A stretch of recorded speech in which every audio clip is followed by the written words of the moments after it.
Владата ги коригираше цените кај замрзнатото овошје и зеленчук. Доматите и краставиците ќе се продаваат до 95 денари, а 10 денари дополнително се зголемува кромидот. Цената на пиперките е 100, леќата 110, а другите остануваат под 100 денари.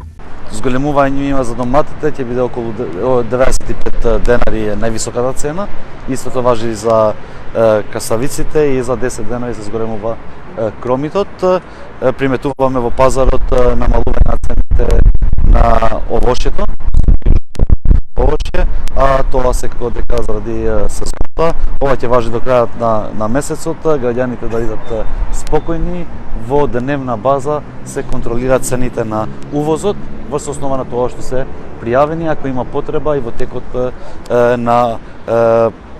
на месецот значи дополнително ќе ги коригираме. Овие корекции се направени затоа што увозните цени на тие производи се зголемени за 30%, рече министерот за економија Крешник Бектеши, а во моментот ние немаме домашно производство. Во последната недела се приметува зголемување на увозните цени во нашата царина и тоа зголемување од над 30% на одредени производи, посебно на доматите, на каставиците, на кромидот и на гравот.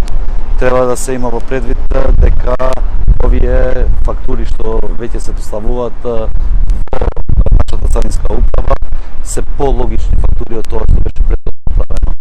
Корекцијата на цените доаѓа поминато неделниот состанок со увозниците за овошје и зеленчук. Инаку голем број од трговците од рафтовите ги тргнаа гравот и леќата поради замрзнатата цена, која според нив е пониска од набавната. Во меѓувреме, контроли на Државниот инспекторат ја проверуваат примената на одлуката за замрзнување на цените, а казните за непочитување се движат од 800 до 10.000 евра.